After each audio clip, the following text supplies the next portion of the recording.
Collaboration in the area of education was in special focus during Australian Prime Minister Malcolm Turnbull's recent visit to India. In his words, in a world where technology, innovation and research drive growth, collaboration is the key to success. Hello and welcome. You're watching Heads Up, and on today's episode, we're getting in conversation with some of the key people who also play an important role in strengthening Australia-India education ties. Also on the show, we'll take a look at the Nano-Biotechnology Centre set up in collaboration by TERI and Deakin University. Take a look.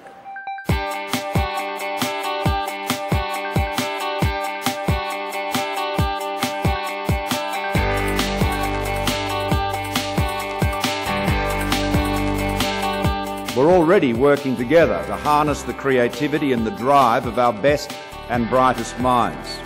This research centre will bring up to 100 researchers together to solve some of the world's biggest problems, from developing biofuels to early detection of crop diseases to improve productivity.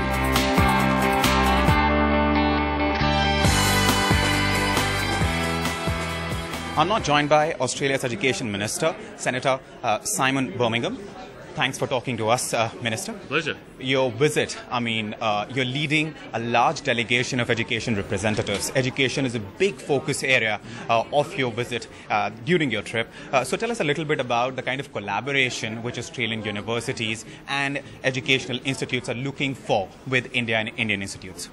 We're here celebrating what is already a very rich partnership, a knowledge partnership between Australia and India. We have more than 400 different formal research partnerships between Australian universities and Indian research institutions and entities.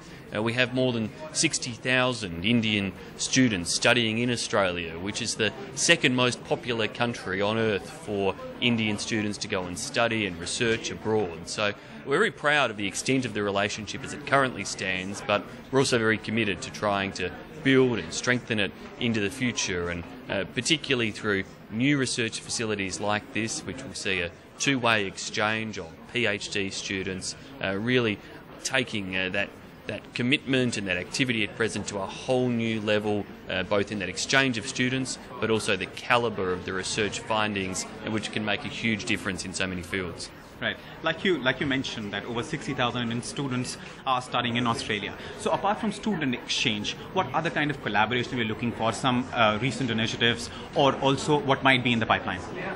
We're seeing now a greater focus on very high-level exchanges, so the exchange of PhD students between Australia and India who will be spending parts of their PhD in each other's country, with each other's researchers, influencing, of course, that high calibre of research undertaking that PhD students engage in.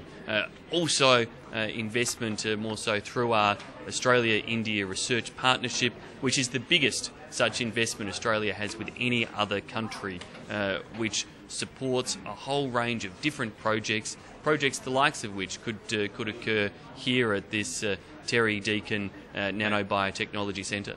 Right. And Mr. Turnbull, the Prime Minister, with Indian Prime Minister, seem to have enjoyed the metro ride to Aksharam Temple. Have you had the chance to board the metro yet? I've not had the chance to board the metro.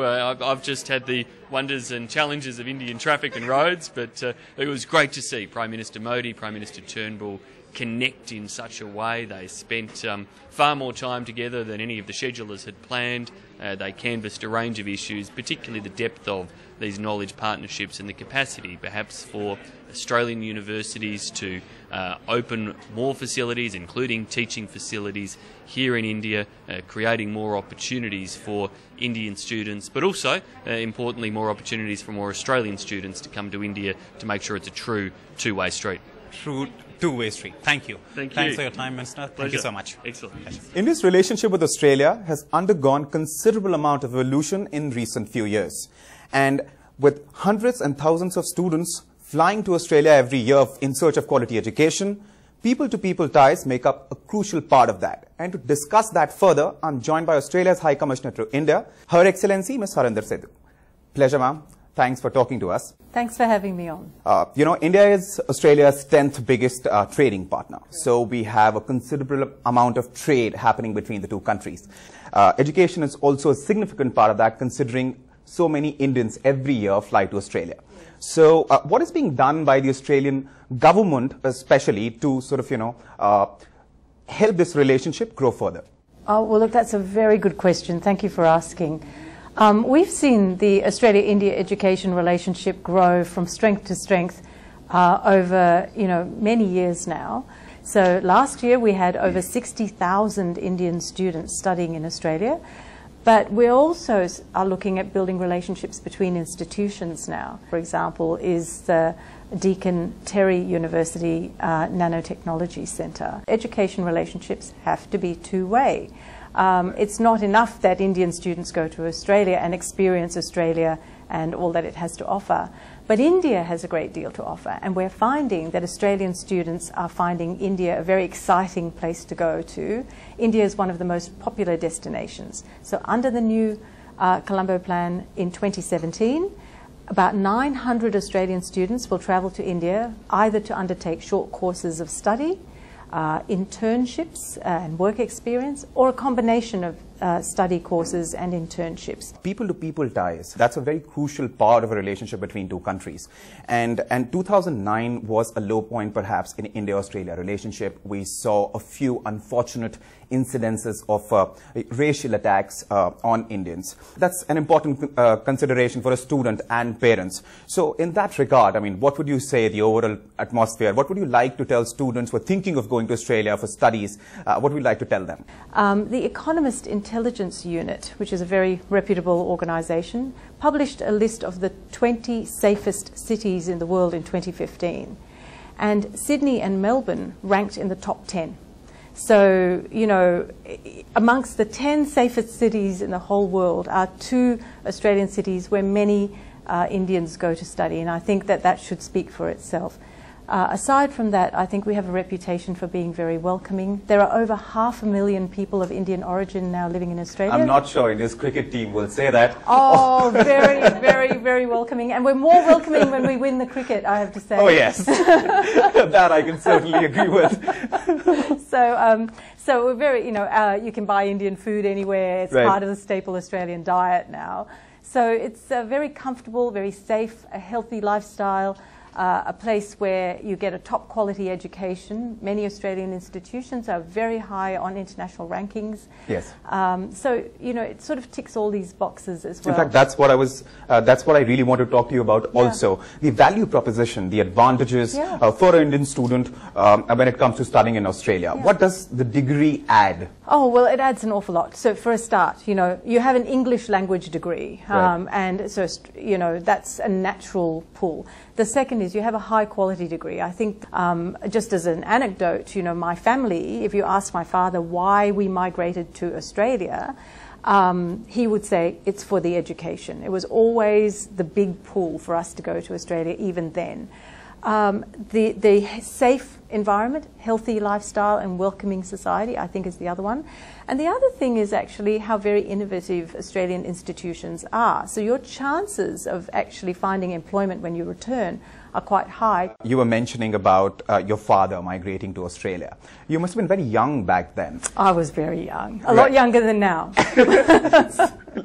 So, what was your experience like? That sort of gives you an insider's view on how things are like for Indians, people of Indian origin in Australia. So tell us a little bit about your experience as a student, as a young child, moving with your family from Singapore to Australia. Well, remember that when I was 10 years old, I was a child, but I was always in a very diverse, and so being of Indian origin was not particularly remarkable. I mixed with a whole bunch of people from different backgrounds, as well as obviously my Anglo-Australian friends.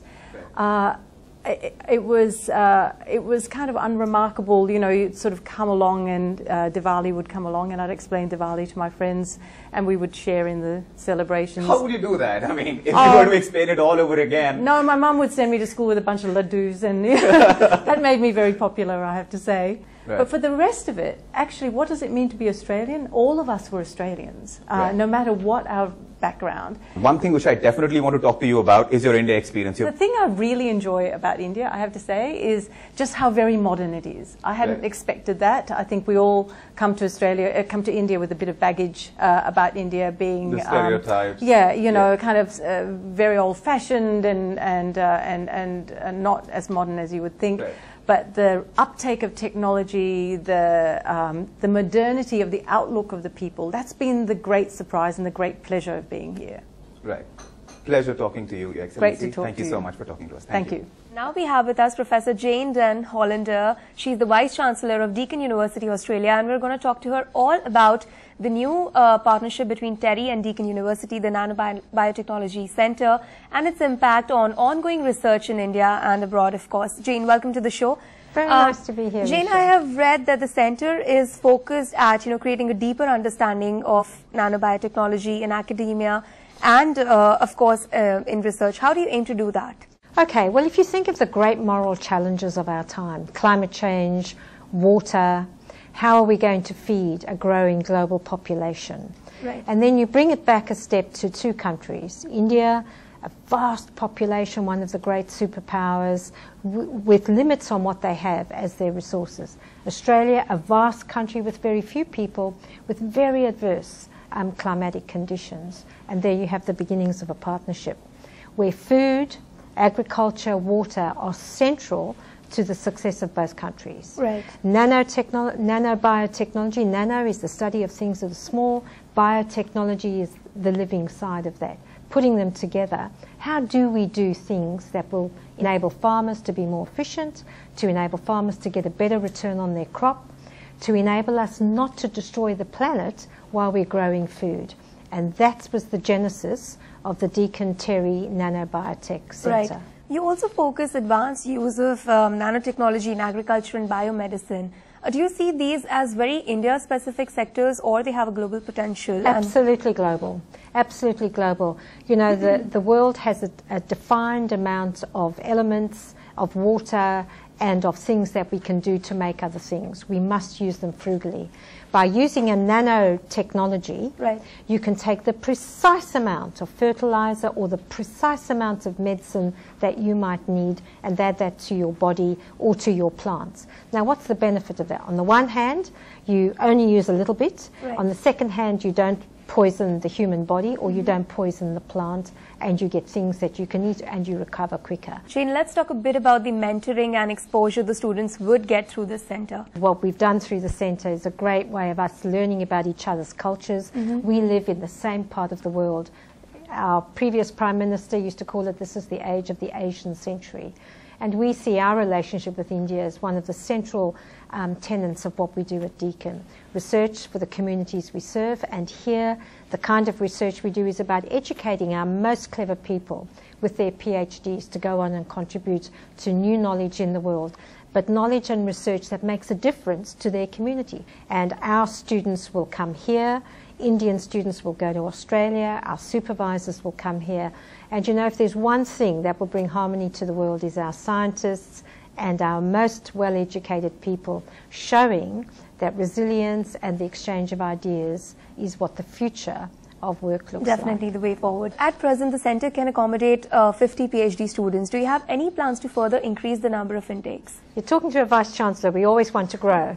And I think if you look at what Australia and India will both do, India particularly, as you must skill up your population. Your Prime Minister Modi has said wonderful things about the education of this country. So there's a great demand for you to increase the skill levels, the education levels of your people. Right. And we're prepared to help with that. Right. You know, education is the critical binding agent between India and Australia. I mean, it's always been like that. Does this initiative also mean that more Indian researchers will get chances abroad and in Australia, and likewise for Australians? Absolutely. So the diaspora, there's a very growing diaspora in Australia, as you probably know. But I see there's two sides to this coin. On the one side is academic staff, people who are good researchers must go where the ideas and the expertise are. And Indians have gone right around the world, and there's very few labs in the world that don't have great Indian scientists, great Indian researchers in them. Definitely. Jane, a quick wrap on the chat now. It was recently in the news that Deakin University has climbed to 43rd position, global ranking. What are your views on that? So that was the Times Higher Education ranking just last week, and we the great indicator for Deakin is that in all three of the global rankings, we have continued to rise and to grow. So we sit very firmly in the top 2% of the 9,000 universities in the world. Well, congratulations for that, and thank you so much. It was a wonderful interview. And thank you for your questions and for your interest in what we do. Thank you. Thank you. And now it's time for us to slip into a short break. We'll be right back with lots more on the other side. Stay tuned.